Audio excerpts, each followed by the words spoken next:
여러분 안녕하십니까? 오늘은 아파트에 거주하고 있는 분이나 아니면 입주할 예정인 분들은 주목해야 할 주제입니다. 지능형 홈 네트워크 설비가 설치된 아파트에 의무적으로 갖춰져야 될 설비가 제대로 이루어지지 않아서 입주민이 재산권 또 안전이 침해받고 있다고 하는데요. 어떤 내용인지 또 어떤 개선책이 필요한지 저희가 이야기 나눠보도록 하겠습니다. 자, 오늘 함께할 두 분부터 소개해드리겠습니다. 경상남도의회 경제환경위원장 박준호 의원, MBC 경남 장현 기자 나와 있습니다. 어서 오십시오. 반갑습니다. 네, 반갑습니다. 네, 반갑습니다. 자, 이 두 분과 이야기 나누기 전에 저희가 준비한 영상이 있습니다. 먼저 보고 오겠습니다. 서울에 인접한 경기도의 한 스마트 아파트입니다. 800여 세대 아파트 거실에는 인터넷으로 집안 시설을 통제하는 장치인 월패드가 달려 있습니다. 집주인의 동의를 얻은 뒤 월패드에 접속해봤습니다. 월패드의 권한이 고스란히 해커의 컴퓨터로 넘어왔습니다. 해커가 마음만 먹으면 주인 모르게 거실과 안방 등을 마음대로 켜고 끌 수 있는 상태가 됐습니다. 실내 희망 온도를 33도로 높이자 보일러가 작동했습니다. 월패드에는 화상 통화를 위한 카메라가 달려 있습니다. 카메라를 켜서 집주인 모르게 거실을 촬영하고 녹화까지 할 수 있는 것으로 확인됐습니다.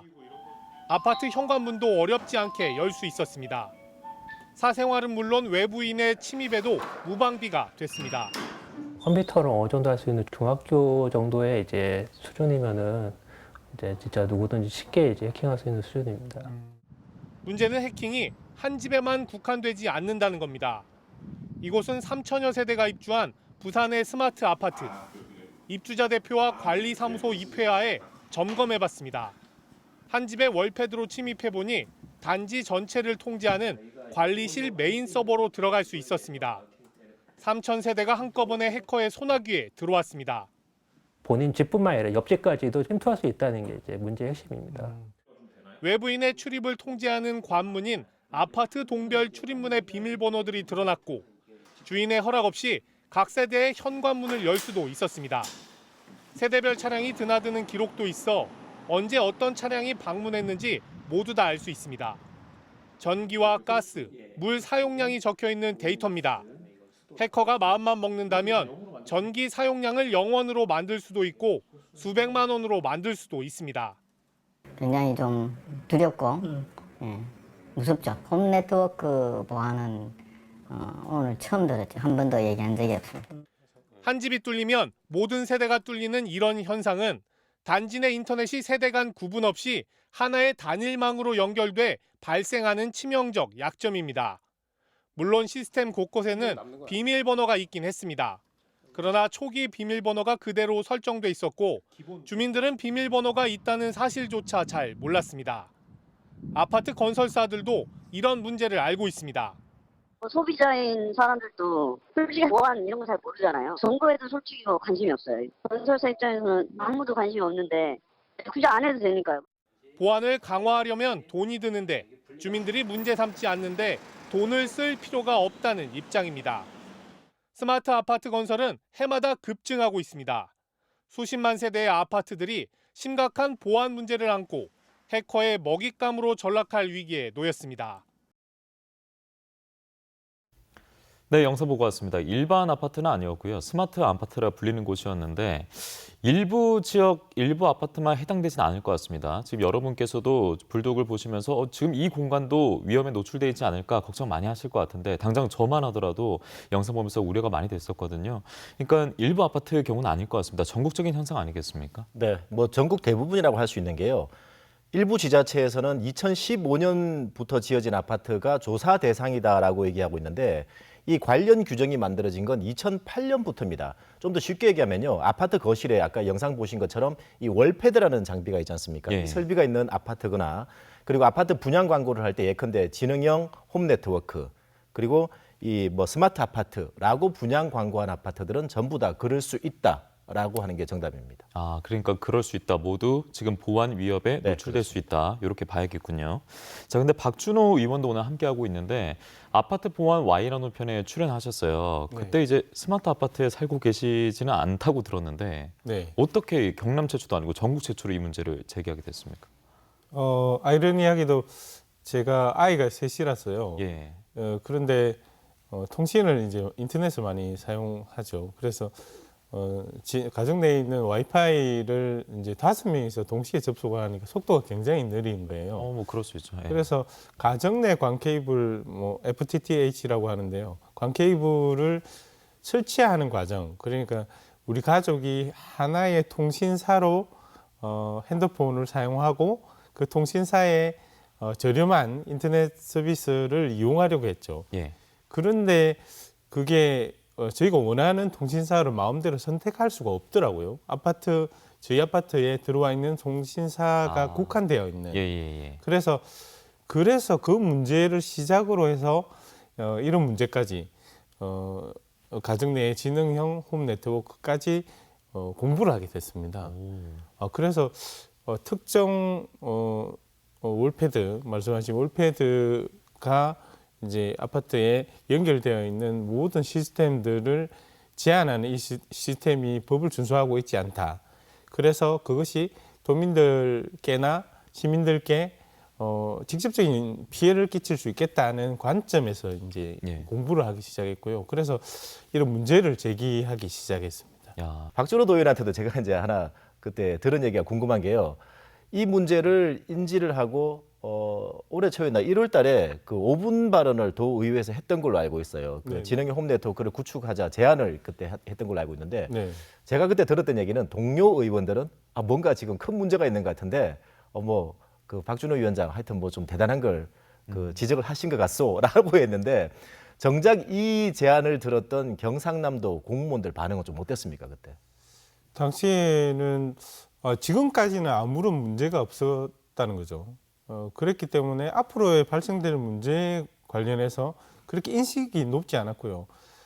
문제는 통신 분야의 전문가가 사실은 부족했습니다. 그래서 이 법규에 대한 해석이 굉장히 어려운 지점이 있었고요. 그래서 설득하거나 같이 이제 공부하고 또 관련 법령들을 같이 이해해 나가기 위해서 많은 노력을 해왔고요. 지금은 이제 그걸 토대로 전수조사도 이제 진행 중에 있습니다. 예. 일반 사람들도 살면서 뭔가 좀 찜찜함은 있는데 크게 문제 제기를 하진 않았던 것으로 저는 알고 있거든요. 저 또한 그랬고요. 네. 근데 문제를 이제 제기하면서 이 스마트 아파트의 보안 취약점에 대해서 분석을 하게 됐고 공부를 하게 되셨다고 하셨는데 이게 전국 대부분의 아파트가 같은 문제를 안고 있다라고 말씀하셨습니다. 관련 규정 같은 건 없습니까? 너무나 지금 보안에 취약한 상황인데요. 결론부터 얘기하자면 관련 규정은 있고요. 그리고 예. 명확히 있고 해석의 여지도 별로 없습니다. 정확하게 있는데 이 문제는 이제 일부 지자체 시공사가 이 관련 규정이 없거나 모호하다. 그리고 각 부처마다 해석이 각각 다르기 때문에 굉장히 이러지도 저러지도 못하고 있다라고 얘기하는데 이게 굉장히 핑계인 게요. 예컨대 주택법에도 이제 이 지능형 홈 네트워크에 대해서 명확하게 규정을 하고 있고요. 그 주택법에 따른 주택건설 기준 등에 관한 규정 32조 2라고 있는데 여기에도 지금 이제 국토교통부가 이게 주관 부처가 되고 2008년에 제정된 이 이제 규정인데 홈 네트워크 시스템을 사업주가 원하여 공동주택에 시공할 시에는 이 세 개 부처 장관이 공동 고시한 이 기술 기준에 적합하도록 시공해야 된다라고 이제 규정을 하고 있습니다. 예. 그리고 이제 이에 따른 정보통신공사법 시행령도 역시 이제 대통령령이 전하는 기준이라고 하는데 아까 얘기하는 기술 기준이라는 것도 제정이 2009년에 바로 됐죠. 예컨대 지능형 홈 네트워크 설치 기술 기준이라고 되어 있습니다. 여기에는 20가지 항목이 반드시 들어가야 되는데 오늘 다룰 내용들이죠. 게이트웨이라든지 비상 전원 장치 그리고 KS 인정을 받아라라는 규정도 있고 그 KS 인정도 이제 따로 이제 별도로 이제 규정을 해둔 게 이 홈 네트워크 설비 및 홈 네트워크 기술 표준화를 위한 지능형 홈 국가 표준, 이 국가 표준화에서 KS 인정을 원칙적으로 받도록 되어 있습니다. 좀 더 극단적으로 얘기하자면요, 이 규정대로 설비를 다 갖추려면 비용이 많이 들지 않습니까? 그렇죠. 그러다 보니까 이제 그 비용을 좀 줄이려는 사람들이 이게 편법으로 이렇게 좀 만들려고 하는 핑계가 바로 이 규정이 모호하다 그리고 해석이 좀 불분명하다라고 하는데. 해석이 불분명하거나 규정이 없는 건 절대로 아닙니다. 규정은 있는데 모호하다 이렇게 주장은 하고 있고 그런데 입주민들 입장에서는 안전이 가장 중요한 요소인데 맞습니다. 이 부분에 간과하고 있다는 것이 굉장히 좀 안타깝습니다. 그리고 정부에서도 이제 규정 자체를 거의 지금 10년 전에 했었고 근데 앞서 보신 영상은 약 2년 전의 리포트였습니다. 그리고 아직까지도 문제점이 제기되고 있는데 이런 관련 규정이 있습니다. 문제는 이미 제기를 하셨습니다. 그런데도 왜 아직까지 지켜지지 않고 있을까요? 최초의 문제는 건축주가 있고요, 건설사, 그다음에 관련 기관에서 관련돼 있는 법규와 관련돼서 조금 굉장히 어렵습니다. 그래서 법규를 인지하고 있는 게 조금 부족하지 않나 이런 생각을 해봤고요. 이게 지능형 홈 네트워크라고 하면요, 지능형 홈 네트워크에 대한 인식은 이렇게 좀 봐야 될 것 같아요. 지금은 지능형 홈 네트워크냐 아니냐 이런 얘기들을 많이 하시는데요. 예. 기본적으로 월패드, 아파트 안에서 이렇게 제어하는 월패드를 연결해 있는 기구나 기기가 제어가 된다면 네. 이게 지능형 홈 네트워크라고 그 판례가 있어요. 그러니까 지능형 홈 네트워크냐 아니냐 이런 데에 대한 인식도 부족하고요. 예. 지금은 대부분의 아파트는 이제 조명이나 이제 실내 온도 다 제어가 가능하잖아요. 예, 예. 그러면 지능형 홈 네트워크로 봐야 되는데 이게 지능형 홈 네트워크냐 아니냐 이런 인식도 부족하다 보니까요. 그래서 관련돼 있는 이게 법규에 대한 인식이 조금 판단 기준을 다르게 보는 게 아닌가. 그래서 잘 안 지켜지고 있고, 또 이런 주택이 지어지면 기본적으로 설계 단계에서 인허가 단계, 그다음에 감리, 그리고 준공 이런 절차가 있는데요. 그 절차에서 해당 절차에서 각자가 그 역할을 다 해주면 예. 이런 문제가 해소될 거라고 저는 생각합니다. 네. 이어서 장현 기자도. 네, 예. 이 문제가 왜 지금 복잡하냐면요. 이 주무부처가 아까 여러 많다고 했는데 일단 국토교통부도 있고요. 그리고 이제 과기통신부도 있고 그리고 이제 산자부도 있다 보니까 이게 이제 각각 그 같은 법안을 놓고 이제 뭐 시공사라든지 지자체에서 이제 해석을 좀 해달라고 하면은 이제 해석하는 것들에 대해서 약간 좀 다른 뉘앙스로 이제 전하다 보니까 이런 문제가 있는데.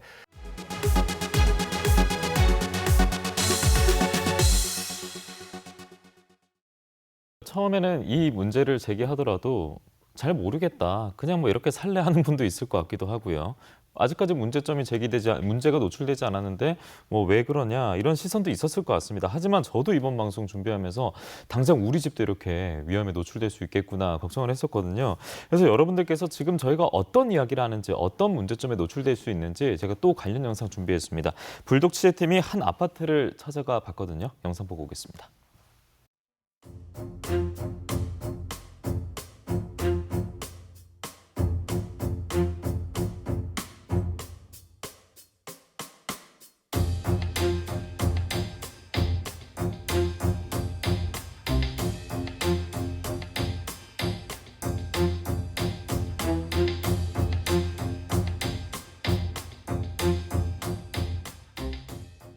실제로 열어보니까 예비 전원 장치가 있어야 되는데 지금 없는 게 확인이 되지 않습니까? 네네. 저게 없으면 어떤 문제가 좀 있었을까요? 예를 들어서 지능형 홈 네트워크 시스템에서 이제 뭐 월패드를 조정하는데 갑자기 정전이 됐을 경우에 뭐 전기 문제라든지 그다음에 뭐 안전 문제라든지 뭐 그런 것들이 아무래도 되겠죠.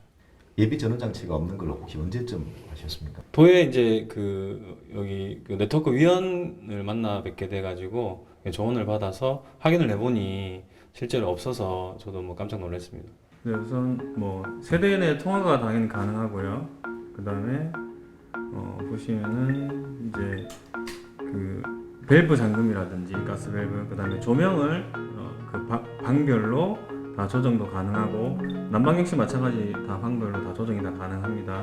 택배가 오게 되면 그 무인 택배함에 뭐 이렇게 넣었을 경우에는 여기서 또 확인도 가능하고, 네, 그 다음에 놀이터에 이제 그 CCTV를 여기 저희 확인을 할 수가 있어요.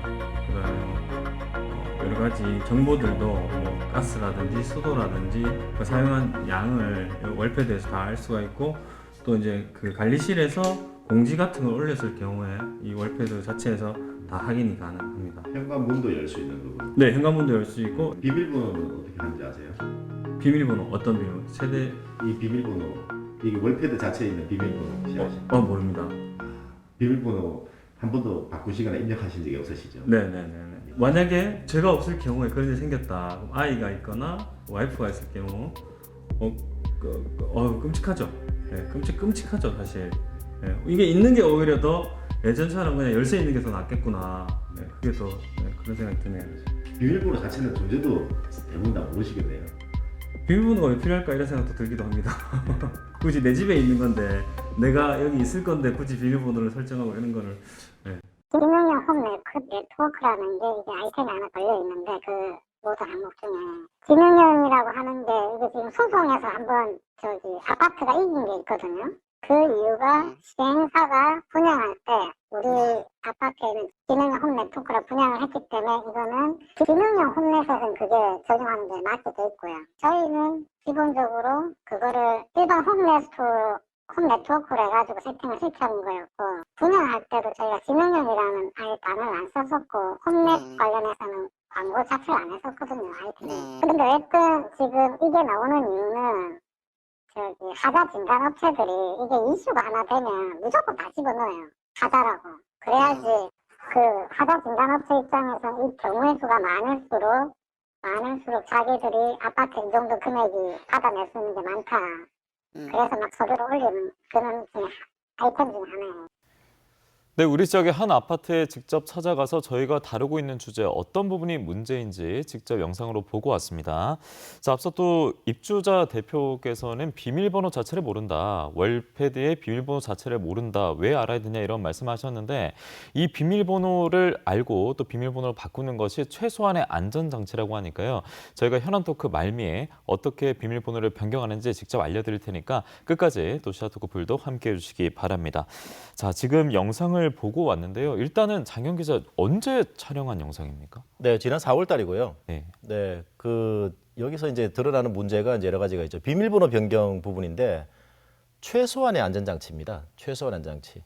예, 뭐 좀 더 이제 하자면 게이트웨이 자체를 이제 업그레이드를 해야 되는데 그건 이제 뭐 지금 시공을 안 하고 있으니까 지금 이제 당장 해결할 수 있는 문제는 아니고요. 예. 그리고 이제 그 시공사에서 이제 얘기하는 얘기가 크게 간추리자면 두 가지죠. 자기들은 이제 지능형 홈 네트워크라고 분양 광고를 하지 않았기 때문에 우리는 선택 사항이다라고 해야 되는데 아까도 제가 말씀드렸지만 관련 규정이 명확하게 규정하고 있습니다. 월패드가 설치되어 있으면 전부 다 지능형 홈 네트워크 기준을 따라야 됩니다. 저 아파트 같은 경우는 분양 광고를 그렇게 하지 않았더라도 이 월패드가 설치되어 있기 때문에 당연히 기술 기준을 따라야 되고요. 그리고 이제 일부 업체에서 이제 이슈가 됐기 때문에 뭐 예를 들어서 뭐 그동안은 조용히 아무 문제 없이 지나가다가 최근에 이슈가 됐기 때문에 우리 보고도 뭐 다시 설치해달라 이런 주장인 것 같은데 불법을 지금 계속 이어나가고 있었던 거죠. 그걸 그러니까요. 지금 바로 잡아달라는 주장에 대해서 이슈가 됐기 때문에 이 국명만 피해 나가면 된다라는 인식이 저는 굉장히 좀 문제가 있다라고 보고요. 네, 그렇게 생각합니다. 그러니까 지능형 홈 네트워크라고 홍보를 하지 않았고 네. 이제 입주자들은 입주를 했는데 요즘 언론에서 보도가 많이 되니까 이 바람을 타고 왜 개선해 달라고 하느냐 이런 얘기라는 거죠. 그렇습니다. 그 이후에 그러면 어떻게 개선이 됐습니까, 의원님? 이날 이후로 어떻게 됐습니까? 이제 개선의 노력을 지금 하고 있는 상황이고요. 그래서 이제 이런 문제가 이제 생겨나기 시작한 거죠. 예. 그동안에는 아무도 제기한 사람이 없을 거예요. 그리고 관리 감독도 그 부분에 대해서 이렇게 관리 감독을 해오지 않았죠. 시공사 관계자 얘기를 잠깐 방금 들었는데요. 살펴보면 그 지능형 홈 네트워크와 관련돼 있어 인식이 조금 부족한 것 같아요. 예. 지능형 홈 네트워크를 풀어서 설명하면 그러니까 어느 정도 제어가 가능한 이건 AI를 얘기하는 게 아닙니다. 그러면 지능이 어느 정도 포함되는 홈, 집의 네트워크 그러니까 건물처럼 연결되어 있는 시스템을 얘기하는 거거든요. 그러니까 예전처럼 무조건 문은 열쇠로 열고 그런 게 불은 아니라. 버튼 누르는 게 아니라 뭐 하나라도 섞여 있으면 다 그 범죄에 넣을 수 있겠네요. 그렇죠. 월패드도 일단 당연히 있어야 되겠고요. 그러니까 월패드가 설치되어 있고 그리고 조명기기 하나라도 제어가 여기서 가능하다면 이건 지능형 홈 네트워크로 봐야 되는 거죠. 만약에 휴대전화라도 이용해서 켤 수 있다면. 그렇죠. 네네. 그렇기도 하고 그 지능형 홈넷이 설치되어 있지 않다면 월패드에서 제어가 가능하지 않다면 요즘 같은 때는 분양이 잘 안 되겠죠. 과거처럼 이렇게 배를 눌러서 수화기를 이렇게 들어서 누구세요 하는 시대가 이미 지났죠. 그래서 지금은 요즘 느낌 아니다 이런 생각하실 것 같아요. 네네, 그러니까요. 지금은 지능형 홈넷이냐 아니냐 이런 얘기를 할 때는 아닌 것 같고요. 왜냐하면 이미 연동이 되어 있기 때문에 그 판례도 있고요. 그렇게 연동이 되어 있지 않다면 지금 현재 상황에서 아파트가 요즘 입주하시는 분들이 과연 분양을 할까? 안 그러면 다시 입주해서 비용을 들여서 월패드를 설치하고 다 이렇게 설치를 하겠죠. 예. 네. 그래서 조금 시공사분들께서 바라보는 시각과 우리가 바라보는 시각이 완전히 다른 거죠. 그래서 이건 조금 지켜나가야 되는 문제입니다. 이게 홈 네트워크 내에서 서로 기본적으로 지켜야 되는 그 법령은 그렇게 만들어 놓은 이유가 다 있는 거거든요. 특히나 예비 전원 장치 같은 경우에도 마찬가지고요. 홈 게이트웨이도 마찬가지고요. 그 얘기는 또 더해서 말씀드리겠습니다. 네, 더해서 장현 기자가 해주시면 좋을 것 같아요. 홈 게이트웨이, 비상 전원 장치, 그리고 KS 인증까지. 네네. 예, 정확히 어떤 건지 게이트웨이 하면 저는 그냥 문 생각나고요. 네. 비상 전원 장치 하면은 뭐 누전이나 아니면 정전됐을 때 이용하는 장치. 네. KS 인증은 뭔가 확실하게 보장해주는 그렇죠. 인증. 요 정도까지밖에 모르겠습니다. 어떤 겁니까? 네. 이 뭐 눈에 보이는 게 아닌데도 불구하고 굉장히 우리 생활에 중요한 부분인데요. 예. 게이트웨이부터 먼저 말씀을 드리겠습니다. 이 아파트 내에서 벌어지는 여러 가지 일들이 있죠. 일단 아파트에 사람이 있는지 없는지를 가족 구성원이 아닌 외부에서 알 수 있다 없다. 이건 또 굉장히 중요한 문제고, 아파트에 불이 켜져 있는지 아닌지, 그다음에 이 에어컨이라든지 보일러가 가동이 되는지 안 되는지 여부, 그리고 아파트 거실에 보면 또 월패드에 CCTV가 있지 않습니까? 예. 아파트 CCTV 영상, 이거 굉장히 중요한 보안 기능입니다. 그리고 또 하나가 이 출입문, 현관문을 밖에서 제어할 수 있는지, 이런 굉장히 극단적으로 좀 지켜져야 될 아파트 보안 문제인데, 이게 지금 이제 무방비로 뚫려 있다라는 게 지금 전국 대부분의 아파트 현상인데요. 이걸 바로 잡아주는 게 게이트웨이 기능입니다. 예를 들어서 세대 간에 이런 방호벽을 구성해 주는 것, 그리고 아파트 단지 간에 이런 방호벽을 이렇게 구성해 주는 것들이 가장 기본적인 장치가 이제 게이트웨이인데, 그게 지금 설치가 안 되는 곳이 많다는 얘기고요.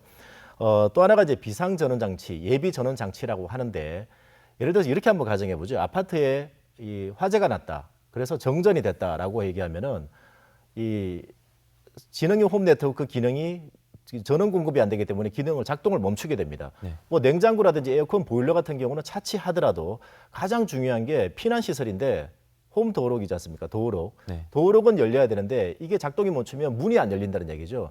이걸 정전이 되고 화재가 나더라도 작동을 해줄 수 있게 하는 게 예비 전원 장치인데, 이 역시 대부분 설치가 안 됐다는 문제가 있죠. 네. 그리고 KS 인증은 기본적으로 그래서 지능형 홈 네트워크가 구축이 되면 설치되어야 되는 품목들이 있습니다. 예. 그러면 말씀하신 월패드, 그다음에 홈 게이트웨이, 예비 전원 장치, 그다음에 가스와 관련돼 있는 또 밸브 제어기, 조명 제어기, 난방 제어기, 네네. 20가지에 올해 초에 법령이 6가지로 줄어들었습니다만, 기존에는 20가지의 장치를 설치하도록 법으로 규정하고 있어요. 그런데 그러면 이 장치가 서로 연동이 되려면 월패드를 KS 표준, 그러니까 프로토콜, 연동할 수 있는 프로토콜을 이게 KS 표준에 맞춰서 하라. 그러면 월패드를 KS 인증을 받아야 예. 조금 쉽게 말씀드리면요. 홈 게이트웨이가 있어야 홈 내부에 있는 모든 시스템과 연결이 가능하고, 네. 그 속에 예를 들면 방화벽도 심고 이제 소프트웨어니까요.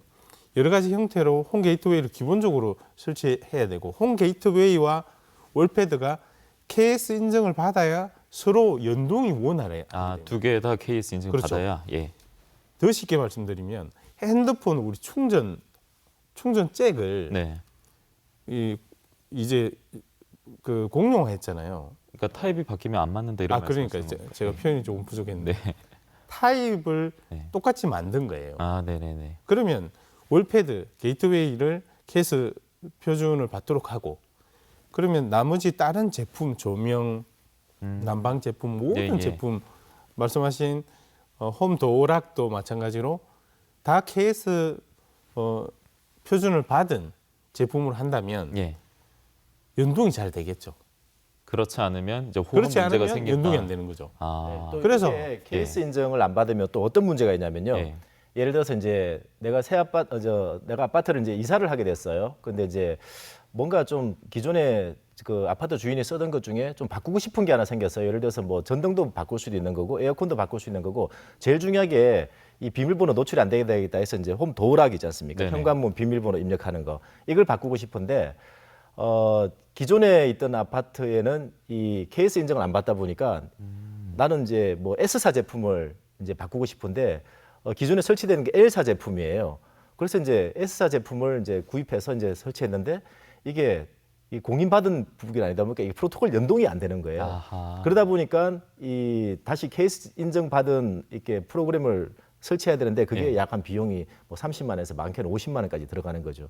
보일러도 예를 들어서 내가 뭐 그 S사 제품을 쓰던 걸 뭐 다시 이제 뭐 L사 제품으로 바꾸고 싶은데 이게 KS 인증이 안 되다 보니까 다시 이제 프로토콜을 바꾸는데 이제 비용이 추가된다는 이런 네네. 문제가 생기는 거죠. 그런 걸 해소하기 위해서 정부도 세 개 부처 장관이 공동으로 KS를 꼭 받도록 해라라고 하고 있는데 그걸 안 지키고 있다는 얘기가 되는 거죠. 그걸 조금 반대로 예, 예. 설명하면요. 홈넷 그러니까 홈넷의 월패드 회사가 KS 표준을 지키지 않으면 자기와 관련돼 있는 회사들만 세팅해서 들어올 수 있는 거예요. 그러니까 다 표준이 인정받지 그렇죠. 않은 것만 그렇죠. 들어올 수도 있겠네요. 맞춰서. 그러니까 월패드 회사가 홈 도어락, 조명, 난방기기 모든 회사들이 다 KS 제품으로 되어 있으면 중소기업 제품도 KS를 받으면 바로 연동이 가능하겠죠. 예. 그런데 월패드를 KS를 안 받고 홈 게이트웨이가 설치가 안 되어 있다면 다른 제품들을 바꿀 수가 없는 거죠. 그렇네요. 예. 그러면 홈 게이트웨이 게이트웨이를 설치하고 월패드 회사가 예를 들면 월패드 회사가 자기가 원하는 특정 회사를 선택해서 세팅해서 들어올 수 있는 거죠. 그러면 반대로 얘기하면 소비자들, 국민들께서 요구하는 쓰고 싶은 제품 쓸 수가 없는 거죠. 그것을 제한하는 거죠. 예. 거기에 제일 큰 문제가 있는 겁니다. 실제로 월패드 업체가 슈퍼 갑이 돼 있는 상황이거든요. 그러니까 그럴 수밖에 없겠네요. 네네. 소비자의 선택권은 완전히 무시당한 상황이고 네. 월패드 업체가 슈퍼 갑이 돼 있는 상황이 있죠. 네. 참 이 부분은 입주민들도 아마 전혀 굳이 깊게 생각하지 않았던 부분일 것 같은데 두 분께서 짚어주셨고요.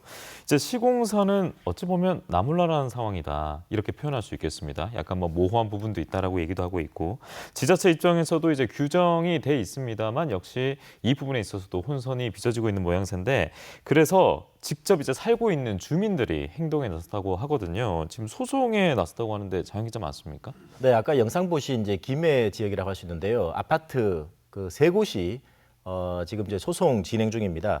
이 소송 명이 이렇게 되어 있습니다. 이 하자 보수에 가름하는 손해배상 등 청구 소송 이렇게 되어 있는데요. 이 시공사를 상대로 입주민들이 이제 제기한 소송입니다. 이 소장 내용에 18억 원 배상하라 되어 있는데 이 18억 원은 이 진흥형 홈네트워크뿐만 아니라 아파트 전체 하자가 있으니까 이걸 전부 다 하자를 개선해 주든지 아니면 이제 18억 원을 배상해라 이런 예, 예. 내용입니다. 그런데 이제 이 손해사정인 통해서 이제 감정평가가 제대로 더 된다면은 이 진흥형 홈네트워크 부분에 대한 그 소송이 더 이렇게 포함이 되면 소송가액이 늘어날 수 있을 거고요. 이뿐만 아니라 그 수도권의 위례 신도시 지역에 예. 시공사가 SH공사를 알고 있는데 이쪽에서도 이 소송 관련해서 이제 문의를 최근에 한 걸로 알고 있습니다. 전문가 얘기를 좀 들어봤는데 그 전국의 이 같은 문제점들을 그 안고 있는 아파트 숫자와 그리고 세대당 그 설치해야 될 비용을 따져보니까 전국적으로 소송가액이 한 4조 5천억 원 정도 되는 걸로 이렇게 추산이 되는 걸로 얘기를 들었습니다. 뭐 방송이 오늘도 나오고 나면은 좀 큰 반향을 일으킬 것 같은데요. 네, 거의 다 문제가 있다라고 말씀해 주셨기 때문에 그렇다면은 지금 지자체에서는 어떤 반응이 없습니까? 네, 지자체에서도 이제는 바로 잡아야 되겠다고 인식을 하고 있고요. 예. 경남도에서도 일단 기본적으로 500세대 이상을 먼저 전수조사를 지금 했습니다. 예. 그래서 이 문제는 좀 심각하게 지금 바라보고 있고 또 개선하려고 노력하고 있고요. 이건 실제로 어떻게 봐야 되냐면요. 건설사 그리고 건축주 그리고 공무원 분들도 마찬가지고요. 아마도 월패드를 만들거나 홈 네트워크를 구성하는 이런 회사들이 시시해온 걸 잘 몰랐을 수 있어요. 이걸 알고 안 고치려고 한 게 아니라 본인들도 몰랐다. 본인들도 잘 몰랐을 수 네네. 있어요. 그래서 이걸 바로 잡으려면 감리를 제대로 하면 됩니다. 통신 감리를 네. 감리하시는 분들이 이걸 바로 잡기 위한 노력을 해주시고 관련 기관에서 적극적으로 좀 행정을 챙겨 나가시면 예. 이건 바로 잡을 수 있다고 저는 봅니다. 그 박준호 도의원께서 아까 얘기한 것 중에 네. 그 감리 강화 부분 있지 않습니까? 네네, 그 감리. 부분도 저희가 좀 챙겨봐야 되는 게 현장에서 이걸 좀 해결할 수 있는 방법이 감리 강화인데요. 실제로 건축 관련해서 이제 감리 제도가 운영되는 게 건축 부분과 토목 부분이 굉장히 위주고 통신 부분은 각 지자체에 있는 통신계에서 나가도록 하는데 이거 업무가 완전 성격이 다른 부분이거든요. 그렇기 때문에 이 부분에 대해서는 지능형 홈 네트워크 부분에 대해서는 이제 그동안 감리가 제대로 안 이루어졌는데 이 부분에 대해서도 저희가 좀 챙겨봐야 될 필요가 있을 것 같습니다. 네, 김해시 사례를 저희가 영상으로 담아왔습니다. 어떤 영상인지 보고 오겠습니다.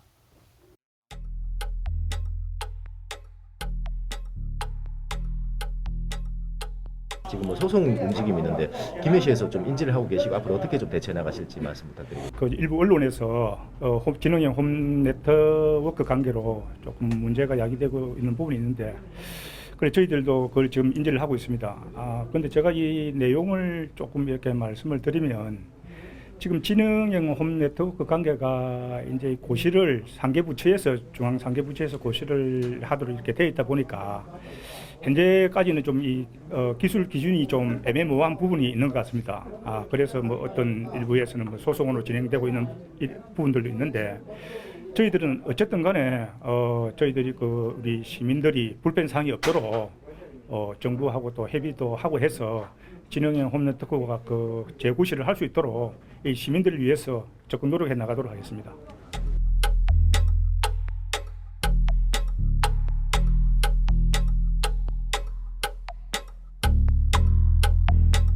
제가 도의 검수위원을 불러서 물어보니까 현장 점검 가보니까 제일 큰 문제가 이제 KS 인정이 안 돼 있는 제품들도 있고 아니면은 아예 홈 게이트웨이가 설치가 안 돼 있는 곳이 거의 대부분이라고 제가 들었거든요. 그래서 그때부터 이제 김해시의 공동주택가 직원들하고 계속 의논을 해왔죠. 네.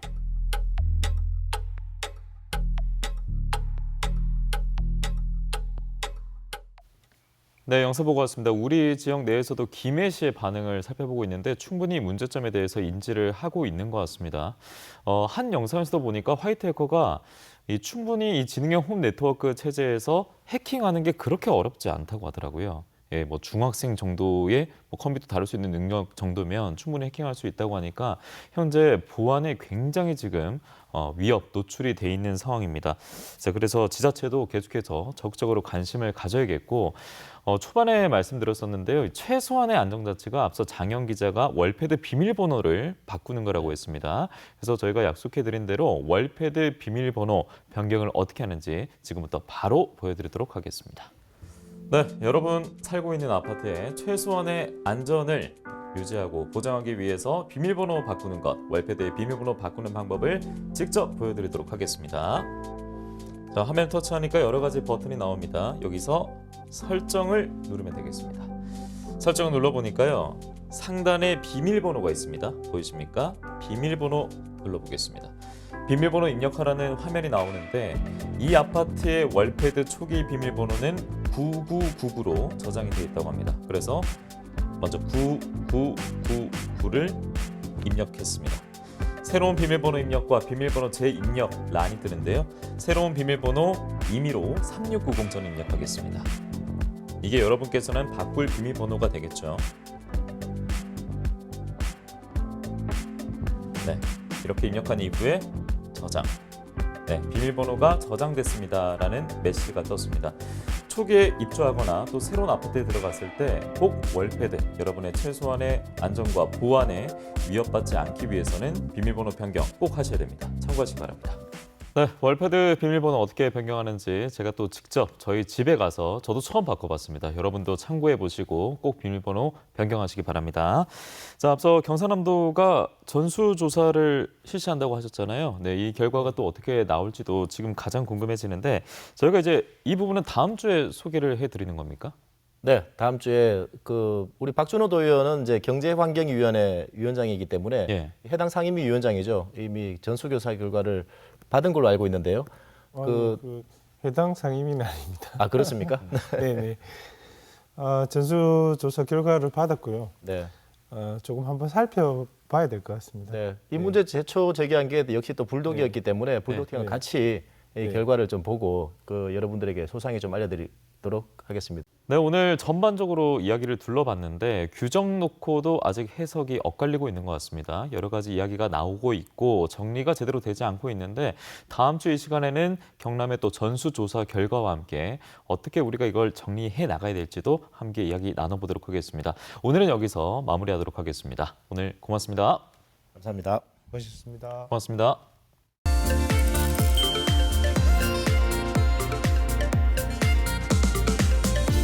오늘은 우리 재정을 할 때 도대체 돈을 어디서 마련하는 거냐, 돈에 대한 얘기를 좀 해보려고 해요. 우리 재정 자립도, 자주도 이런 말 많이 하잖아요. 그러니까 자립도라는 개념이 있고 자주도라는 개념이 있는데 자립도라는 개념은 뭐냐면 일반 회계, 그러니까 순수하게 들어오는 수입에 자체 수입이 얼마냐는 거예요. 특히 저는 이제 언론이 하는 보도 중에 자립도가 낮은 지자체가 어쩌고 저쩌고 또 뭐 공무원급도 못 줄 정도 지자체가 어쩌고 저쩌고 이런 얘기를 하면 굉장히 좀 답답합니다.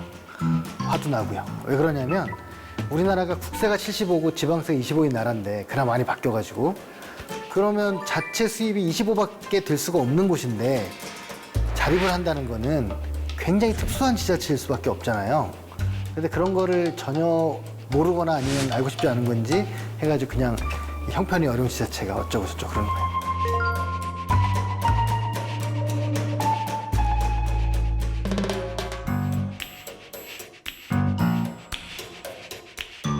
얼마 전에도 어떤 언론이 전화 와서 입영하는 군대 가는 친구들한테 지원금을 주는 거를 어떻게 재정도 어려운데 주느냐 막 그래가지고 제가 그러면 재정이 돈이 많은 곳은 줘도 되는 건가요? 문제는 그 사업이 올바른 거냐 아니면 그렇지 않느냐의 판단이 중요한 거지. 재정이 어려우니까 주면 안 되고 재정 돈이 많으면 마음껏 해도 되고 그런 문제는 아니지 않는가. 대체로 전국적으로 한 50% 됩니다. 그러면 50은 자기의 돈이 아니라 지원받는 거예요. 중앙이나 광역에서 기초는. 그러면 지원하는 게 뭐냐면 경상남도다 그러면 본청에서 조정교부금이라는 걸 줘요. 경상남도에 들어온 세금 중에서 일정 부분을 떼어가지고 20%대를 떼어서 그 지자체들 나눠주고요. 그리고 그것도 부족한 거를 중앙정부에서 교부세라는 걸 줍니다. 줄 때 기준이 뭐냐면 재정력 지수라고 합니다. 좀 어렵죠? 한마디로 말하면 꼭 필요한 돈이 얼마냐가 있어요. 수요를 계산해줘요. 그 기준 재정 수요라고 하는데 꼭 필요한 돈인데 자체 수입이 얼마냐. 부족한 게 예를 들면 40%가 부족하다. 이게 자립도가 좀 다른 건데 그러면 40을 채워주는 거예요. 꽉 다 채워주진 않지만 그러다 보니까 그걸 채워준 것까지 계산한 게 재정 자주도예요.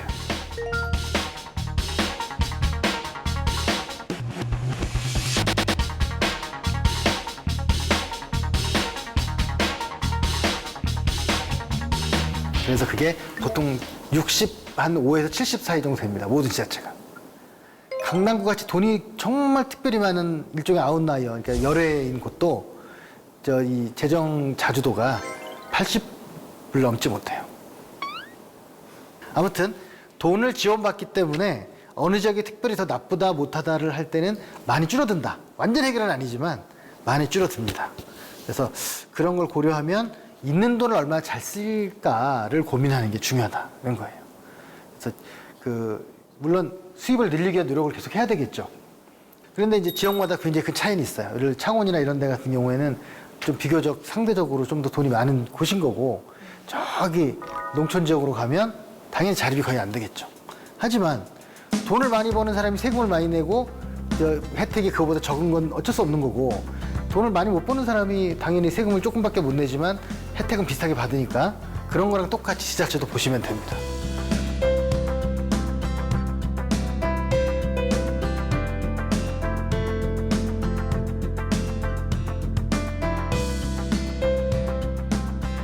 또 하나는 이제 그럼 어떤 구조로 되어 있느냐면, 일반회계라는 게 있고 특별회계라는 게 있고 기금이라는 게 있어요.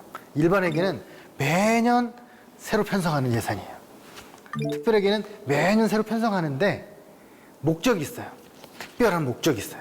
칸막이를 쳐둡니다. 예를 들면 뭐 옛날 경부 고속철 만들 때 이 돈은 고속철에만 쓰자 그래갖고 경부 고속철 특별회계 같은 걸 만드는 거예요. 그리고 그보다 더 멀리 아예 뭐 장애인이나 아니면 전력 기금 같이 전기요금 이런 거를 모아놓는 기금이 있어요. 그래서 그런 것까지 해서 꽤 다양하게 있는데, 이게 저 같은 이제 이쪽만 하는 전문가들은 최대한 세금의 가지수도 적어야 되고, 이 회계라는 게 뭐냐면 돈주머니잖아요.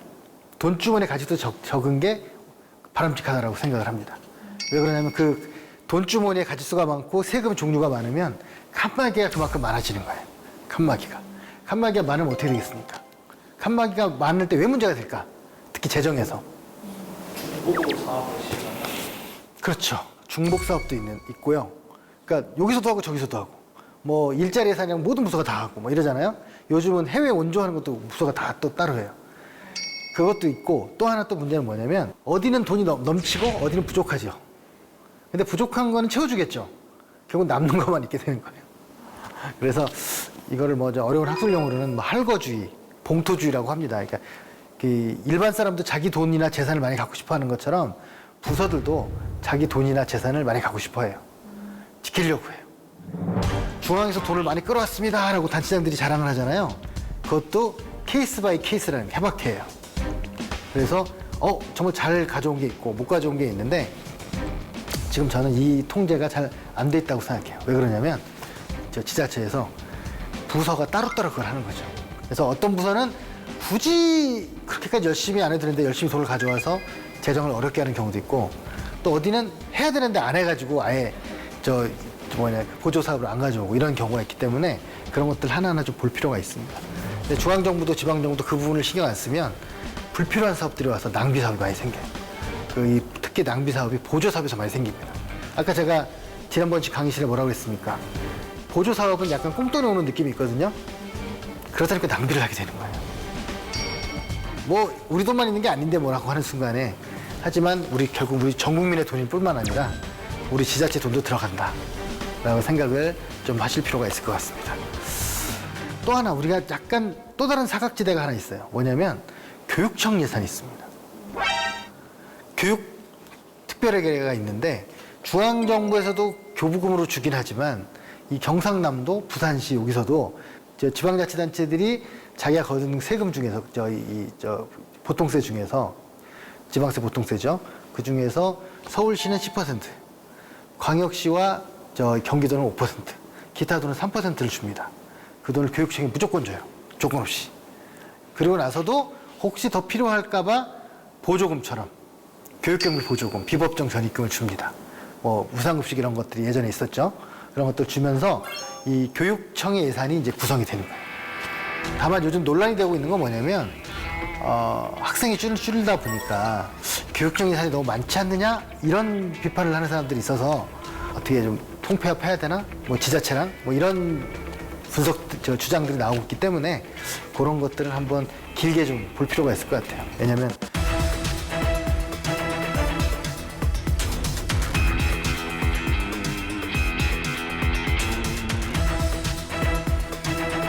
학생이 한 반으로 지난 15년간 반 정도 줄었는데 예산은 2배가 증가를 했어요. 그러니까 좀 총액이. 근데 물론 교육을 중요하게 여기는 분들은 이래도 부족하다고 하시겠지만 좀 전체를 바라볼 때는 조금 신경을 쓸 필요가 있습니다. 그게 충돌하는 가장 큰 곳들 중에 하나가 어디냐면 도서관이에요. 예전에는 30년 전에는 도서관은 학생들의 공간이었잖아요. 그래서 그 대부분의 도서관을 교육청이 운영했어요. 돈은 지자체가 되더라도. 서울도 26개 그 시립 도서관이 있는데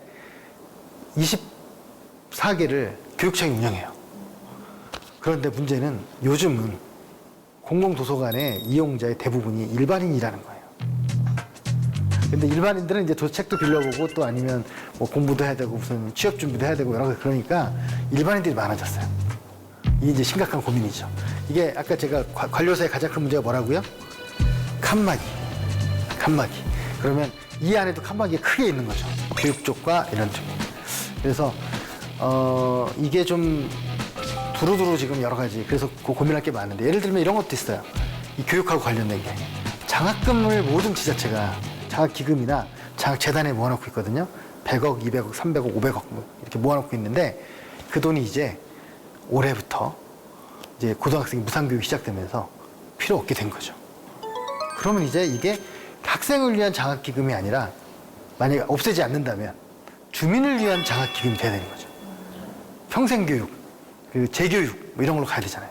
그래서 이렇게 이게 이 벽을 허물고 좀 넓게 좀 먼 곳에서 숲을 전체를 보면 우리 개선해야 되는 그런 부분들이 많이 있는 거예요. 그런데 이제 그 분야마다 있는 분들은 아무리 구조가 바뀌었다고 하지만 이게 얼마나 중요한 건데 물론 다 중요하죠. 그래서 우리가 예산을 어디다 쓰는가를 결정할 때는 바로 우선순위라는 거죠.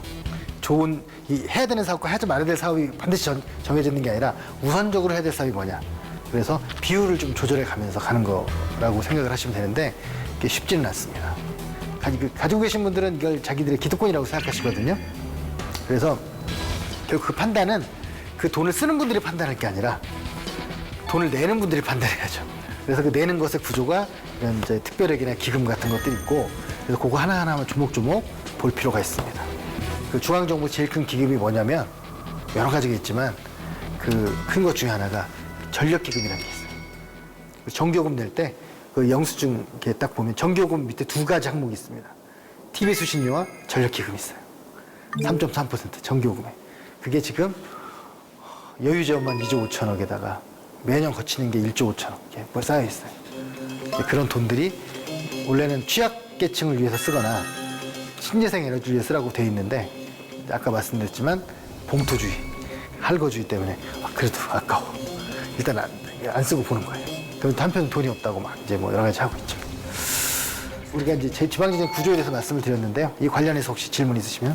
예. 부서나 기관별로 칸막이가 심하다고 하셨는데 혹시 그거를 좀 완화시킬 수 있는 방법이 있는지가 궁금합니다.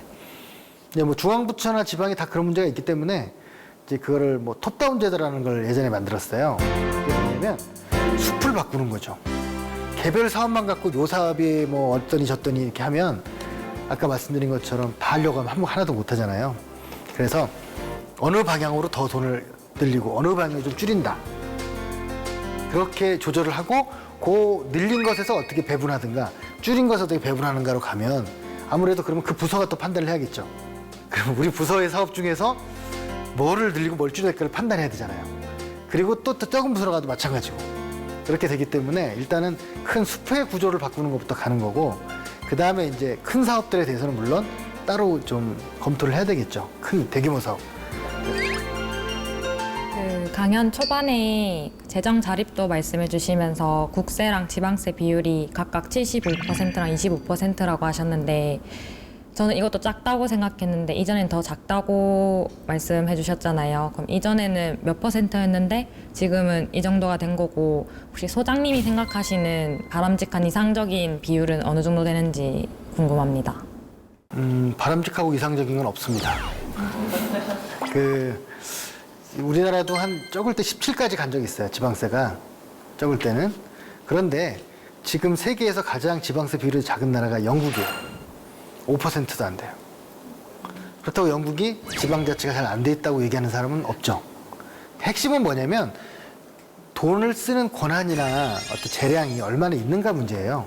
만약 지방세가 한 8, 90대도 중앙이 해야 될 일 안 하고 다 지방이 알아서 하라고 해버리면 그게 아무리 많아도 소용이 없잖아요. 예를 들어 좀 그나마 바람직하게 보는 게 독일 방식이에요. 독일은 국세와 지방세가 각각 한 20, 30%밖에 안 돼요. 중간에 공동세라고 하는 게 있어요.